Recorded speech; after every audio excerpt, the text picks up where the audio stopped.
Et salut à vous, petits et gros tentacules. Aujourd'hui, je suis avec Tom pour vous présenter Against the Dark Master. Du coup, comme Benoît vous l'a annoncé dans une vidéo précédente, lui va être moins disponible ces temps-ci et on est quelques-uns qui allons essayer de reprendre un petit peu le flambeau, de produire des vidéos pour continuer à faire vivre la chaîne pendant son absence. Nous ne sommes Alors, évidemment pas des youtubeurs professionnels. On s'est amélioré, c'est notre deuxième enregistrement ici. Le premier était vraiment catastrophique au niveau du son et on va essayer de faire du mieux qu'on peut. voilà, alors ça sera pas aussi bon que Benoît, hein, c'est clair. Là aujourd'hui, on va juste vous faire un petit retour de partie, un jeu de rôle qui est Against the Dark Master que Benoît nous a masterisé. Voilà, on va faire un petit retour de partie là-dessus. Viendra assez vite normalement un actual play, si tout va bien, si techniquement on y arrive. Il n'y a pas de raison. Mais voilà. Euh, on passe du coup à cette vidéo. Aljo, je te laisse démarrer. Ouais. Ben, Against the Dark Master, en une phrase, c'est Seigneur des Anneaux sans les droits. Hmm. Donc ça, c'est rapidement évacué. Comme tu l'avais si bien dit dans le scénar, il y a par exemple, on va croiser une Galadriel très énervée et ça commence directement par le spoil. Là, on est dans la marque de fabrique Vieux Geek. C'est ça, ouais. Et on se situe enfin, ouais, au début du Seigneur des Anneaux en termes d'ambiance, quoi. C'est-à-dire que le grand méchant a été banni à un moment, et là, dans le scénario que nous fait vivre le livre de base, il va revenir, il commence à revenir, on le sent venir, voilà. Comme le début du Seigneur des Anneaux, en fait, hein.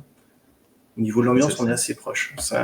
On est sur un jeu finalement assez sombre, hein, mais là, j'avance peut-être un peu. Euh, Donc ouais. ici, vous pouvez voir la couverture du PDF. C'est costaud, c'est 568 pages, dont 23 pages de table. Les règles peuvent faire peur a priori, mais on va développer ça. Pour nous, il n'y a pas raison d'avoir peur si vous comptez y jouer. Et comme a priori, ça va se jouer que en campagne, on ne voit pas vraiment l'intérêt de jouer en one shot pour faire quelque chose parce qu'on n'a rien de prévu le vendredi. Du coup, en campagne, les règles ne poseront absolument pas de soucis. Ouais. Ouais, alors les règles sont quand même compliquées. La création de personnages, ça doit faire une centaine de pages, je crois. Ça, je Euh, ne sais plus du tout. c'est assez long. Alors pour tout vous dire, on n'a pas l'habitude de jouer à ce type de jeu avec Benoît. C'est vraiment, les règles sont carrées, il y a des tables, il y a 24 pages de tables, c'est assez conséquent. Euh, pour résoudre par exemple une action de combat, on va lancer les dés, on va faire une addition, on va regarder une table correspondant aux dégâts de l'arme, qui vont nous donner en fonction de l'armure de l'opposant un critique, et en fonction du type de dégâts, on va regarder la bonne table de critique, et enfin on aura les dégâts qu'on a fait. Voilà. C'est assez long, mais voilà, on s'y fait. Au final, on avait peur, et c'est finalement pas la plus grande difficulté. Enfin, c'est pas un truc qui nous a arrêtés. Par contre, on a joué sans magicien. C'est-à-dire que on a eu peur de tout ça. On s'est dit la magie, on la laisse de côté. Alors c'est peut-être un peu un regret, mais ouais, voilà, comme ça, on a pu rapidement se mettre à jouer. Et quand tu en parles, ça sonne comme étant très long, très laborieux de résoudre un jet de dés. En pratique, ça va pas l'être autant puisque si vous êtes un guerrier, vous allez avoir deux ou trois types d'armes maximum. Et donc, vous allez avoir chaque fois la table correspondant à côté de vous. Et oui, jouer avec les tables imprimées et pas comme nous avec des captures d'écran parce que naviguer d'une capture d'écran à l'autre, c'est compliqué. Hmm. Mais si vous avez les tables imprimées avec vous, ça va se résoudre très rapidement. Un jet, vous regardez la table, vous avez directement la bonne ligne et c'est résolu. Ouais, ouais, mais voilà. Ouais, c'est quand même. Bon, c'est pas simple. C'est assez simulationniste. Un tour de jeu. Alors, je vais travailler de Ouais. mémoire. J'ai pas le PDF sous les yeux, mais il y a neuf phases, je crois. Ouais, pour l'initiative, du coup. Ouais, il y a 9 phases en fait. Un tour de jeu est décomposé en 9 phases. La première, ça doit être l'évaluation de mémoire. C'est Donc ça. Résoudre, du coup, les saignements, les dégâts d'empoisonnement et des choses comme ça. ouais, après, il y a 2 actions de sort. Il y a sort absorbé, il doit y avoir distance, puis les Mhm. attaques, les mêlées. Ouais. Et l'initiative en mêlée, elle se joue sur la portée des armes. L'arme qui a la plus longue portée joue en premier. Bon, ça fait un système intéressant. Euh, voilà, c'est un système intéressant, mais inhabituel pour nous. Ouais, toute l'initiative, en fait, est calée sur, bah, à l'opposé de Dédé, où le barbare, par exemple, pourrait courir ses 18 mètres avant d'arriver au contact et frapper, s'il a des actions bonus. À l'opposé, ici, ça va d'abord être ceux qui attaquent à distance, donc via la magie ou via les arcs qui vont attaquer en premier, et ils pourront même éventuellement attaquer une deuxième fois dans le même tour avec un malus au jet. Ouais, c'est ça. Ouais, puis il y a des sorts préparés, enfin bon, voilà, il y a des choses qui se lancent à des Mais, phases et pas à d'autres. ouais, et du coup, une initiative qui nous a paru originale, mais qui n'était pas désagréable à jouer. Ouais, alors pour être franc, avec Benoît, on l'a joué une fois vraiment. Et après, on a fait un peu plus simple, mais bon, voilà. On a On a eu essayé au peu de moins. combats conventionnels. Ouais, ouais, ouais. Et du coup, un des joueurs, lui, aimait beaucoup ce genre de jeu. Là où nous, on est plutôt système le plus simple possible, lui, bah, il trouvait pas ça spécialement compliqué. Et sa phrase, c'était pour lui, c'est un système logique, c'est toujours la même chose. Du coup, après une séance, tu as compris. Donc, Ouais. une séance, peut-être pas. Moi, ça m'a mis plutôt 3 séances pour vraiment maîtriser le bébé et encore sans les sorts. Mais ouais, si vous jouez en campagne, ce qui est le but de rechercher du jeu, bah, après quelques séances, vous maîtriserez parfaitement votre personnage s'il ne meurt pas et tout se passera bien. Alors, ce qui me fait penser que, ça, on l'a pas dit, faut vraiment optimiser les personnages pour en faire quelque chose. C'est-à-dire que nous, au départ, en tout cas, moi et Aljo, on avait fait des personnages plutôt ouais, pour s'amuser, quoi. On n'avait pas optimisé les compétences qu'il fallait pour faire des choses dans le jeu. Et enfin, moi, j'ai changé. Et du coup, j'ai agi. Toi, t'as pas changé. Du coup, t'as traîné un peu. On t'a traîné comme un boulet, quoi. Mais voilà. Je jouais un petit vieux adepte de culture, de contes et légendes, et j'ai pas été très utile dans les combats. Ouais, ouais. Moi, au départ, j'avais fait une espèce de roublard qui manipule. Et finalement, le manipule s'est transformé en qui tape. Voilà. Aussi au niveau de la santé, donc le jeu est assez mortel. Bah, comme tous les jeux, notre première rencontre, ça a été avec un ours qui a failli tous nous tuer. Mm. Mais par contre, il faut se méfier, il y a divers éléments. Les périls naturels à bas niveau peuvent être très dangereux, que ce soit glisser d'une falaise ou un orage, ça va représenter un gros danger, pas parce qu'il va vous tuer, mais parce qu'il va vous imposer des malus sur tous les jets que vous allez faire la journée suivante parce que vous avez mal dormi sous la pluie. Et ces malus-là peuvent être très pénalisants, ce qui nous amène aux blessures, si tu veux en parler. Ouais, bah, donc les blessures, ouais, c'est vous faites un combat, vous prenez une blessure critique, bah, vos bras cassés. On n'est pas sur DD où votre bras il va se réparer en une nuit avec un repos long ou un sort de magicien. Non, non, là, ça part 15 jours, quoi. Enfin, c'est énorme, c'est vraiment handicapant et c'est directement sur vos jets de dés un impact, un malus qui est lourd hein, et qui fait que votre personnage va vraiment moins bon.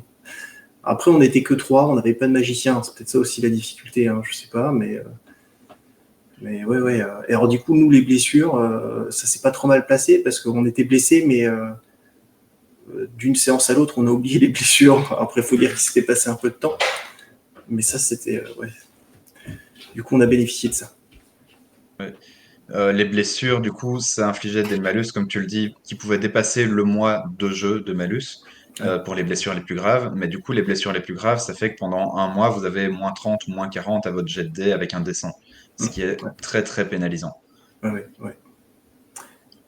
Et on Euh, va commencer le scénario. Si tu veux commencer la partie sans spoil d'abord. ouais, alors sans spoil, le scénario propose un bac à sable dans lequel on va se retrouver dans une vallée. Et, on commence dans un village. On va devoir aider les villageois, il y a des disparitions. Bon, on va se promener, on va découvrir des choses. Donc il y a toute une phase, je dirais, aventure, et puis une phase sociale aussi. On a des rencontres et puis des problèmes à régler, comme d'habitude, hein, je dirais. Il y a des factions, je ne vais pas en dire plus que là, mais il y a des factions qui rendent l'histoire intéressante. Ouais, ça fait. Moi, j'ai bien aimé l'ambiance en fait. C'est vraiment pas mal fichu. Les tables de rencontre sont intéressantes. On devait chercher un troll, je crois. Ouais, là, Euh, tu commences petit à petit dans la zone spoil. ok, t'as raison, je Ouais. m'arrête. Je te Du laisse coup, poursuivre sans spoil. ouais, ce qu'on peut dire, bah, c'est que ouais, il faut un peu optimiser ses personnages ou utiliser les pré-tirés. Donc quand on a regardé les pré-tirés, ben ouais, il y a 3 personnages qui savent taper et un qui soigne dans l'équipe. Tu as parlé du bac à sable. Par contre, ce qu'on peut dire toujours dans la partie sans spoil, la fin a été surprenante et un peu décevante par rapport à tout ce qu'on nous dit au début, tout ce qu'on nous fait vivre dans l'aventure et comment on est censé l'aborder. On ne s'attendait d'une part pas à cette fin-là, et comme on avait peu de peu d'ouverture pour arriver à une fin, on va dire, victorieuse, c'est un peu décevant. Ouais, tout à fait. Et là, Et du coup, tu nous emmènes au ouais, spoil. Hein. directement, on peut Ouais. rentrer dans la partie spoil. Alors, le spoil, ouais, c'est assez classique. Enfin, c'est plus compliqué que ça, mais en gros, on cherchait un troll on cherchait une caverne de trolls près d'une cascade. Et forcément, c'était derrière la cascade. Bon, après, c'était un peu plus rigolo que ça. C'est-à-dire que le troll avait piégé, il avait mis il y avait des choses originales en clair. Dans le classicisme, il y avait des originalités. Bon. Et plusieurs fois, ça s'est produit, ce genre de choses. Ouais, je repense aussi aux trois sorcières araignées qui étaient d'anciennes servantes du Maître des Ténèbres, qui l'ont trahi et du coup, qui même si elles restent des créatures plutôt malfaisantes, essayent de ne pas trop s'opposer à nous parce que ça ne les arrange pas trop que le Seigneur des Ténèbres revienne. Des petites choses comme ça qui étaient un peu originales. Oui, oui. Après, le chef du village, on n'arrive pas à le voir. On le voit au tout début, puis après, on n'arrive plus à le voir. Bon, puis tout de suite, on se doute que c'est le pourri de la bande, quoi. Et puis Mhm. c'est le cas. Là-dessus, on fait des rencontres avec des barbares aussi. Et bon, il y a vraiment le bac à sable est vraiment présent. Ce qui se passe, c'est qu'une armée l'armée des ténèbres descend sur la vallée. On l'apprend, on le comprend, et on est libre de savoir comment on va le gérer. Est-ce qu'on s'en va? Alors non, on est des héros. Bon, on a du mal un peu à comprendre ça au début d'ailleurs. Mais Mhm. est-ce qu'on essaie d'allier les barbares à nous, puis d'organiser la défense avec le village? Et au final non. Voilà, on sent bien que c'est pas trop possible. Il y a une île mystérieuse avec une tour elfe. Alors, je te laisse poursuivre si tu Ouais, veux. bah, je vais recommencer là où tu dis qu'on est censé jouer des héros. C'est ça qui nous a un peu déçus parce que on est vraiment invité à jouer des héros, des membres de la communauté, si on reprend d'Anciens des Anneaux. Donc, c'est-à-dire des gens qui vont aider leurs prochains. Or, la seule solution à la scène finale, il y a cette Galadriel maléfique, cette reine elfe qui veut se venger du Seigneur des Ténèbres en détruisant le monde. Elle a préparé un immense sort qui va détruire toutes ses armées et lui aussi d'un coup. Problème, dans les dommages collatéraux, il y a tous ceux qui habitent sur la Terre pendant ce temps-là. Et le seul moyen de l'arrêter, de ce qu'on a compris, on a peut-être raté des informations en le jouant, mais le seul moyen de l'arrêter, c'était de lui proposer un plan qui nuirait encore plus au Seigneur des Ténèbres que le sien. Mm. Et pour deviner ce moyen, enfin qu'il faut faire ça, et en plus trouver ce plan-là, il faut quand même y aller, quoi. Surtout quand on est censé jouer des héros qui sauvent le monde. Ouais, surtout quand on arrive, on était niveau 3, je crois, Ouais, et la sorcière est vraiment costaud. Elle nous a one-shot à la fin sur un sort. Alors, on était tous morts, quoi. ouais, elle jouait Donc, avec nous. ouais, ouais, ouais. Alors, il y a des solutions pour la combattre. On rencontre un fantôme sur l'île avant de rentrer dans la tour qui nous propose une épée. Et il se trouve que cette épée est possédée par un amant et conduit de la reine elfe qui veut se venger, qui veut la tuer. Bon, nous, on l'a pas utilisé parce qu'on a pris peur, on l'a lâché. Bon, je pense que ça reste une solution pour les MJ qui voudraient offrir la possibilité aux joueurs de se débarrasser de la reine, en fait. On prend l'épée, l'épée possède le joueur. Le MJ dit, bah écoute joueur, maintenant, tuer le démon, ton objectif, c'est de tuer la reine, tu as ces pouvoirs-là. À toi de te débrouiller avec les autres joueurs pour que ça passe. Et puis voilà, ça peut donner des scènes intéressantes d'ailleurs. Mais, Ouais, ça, c'était vraiment notre conseil d'aménagement du scénario parce que tel que c'était écrit et qu'on l'avait joué, la possession prenait effet directement et on le ouais, remarquait directement. Une fois que l'épée possédait quelqu'un, ce quelqu'un attaquait les autres joueurs. Ce ouais. qu'on trouvait un peu stupide puisque à ce moment-là, le principe de l'épée serait d'utiliser les autres joueurs, de notre point de vue, pour atteindre la reine et pas de les trahir directement. Ouais, mais alors, on est en train de dire du mal, mais c'est que la fin, quoi, Ouais. qu'il faut changer. Tout le reste, Bah, c'était vraiment bien. et encore, parce que donc c'est niveau, on va dire, les grands axes scénaristiques qui, la fin, nous a perturbés. Par contre, les rencontres qu'on avait sur cette île semi-magique qui nous faisait voyager un peu entre les plans, moi, j'ai bien été pris en tout cas. Ouais, ouais, pareil. Ouais, ouais, on a été pris. Ouais, c'était bien. On a passé un bon moment. Il y avait beaucoup d'éléments d'ambiance aussi dans la fin qui étaient très prenants et on voit le potentiel de l'univers, mais Mm. qui, encore une fois, ça s'adresse à des gens qui veulent y jouer en campagne.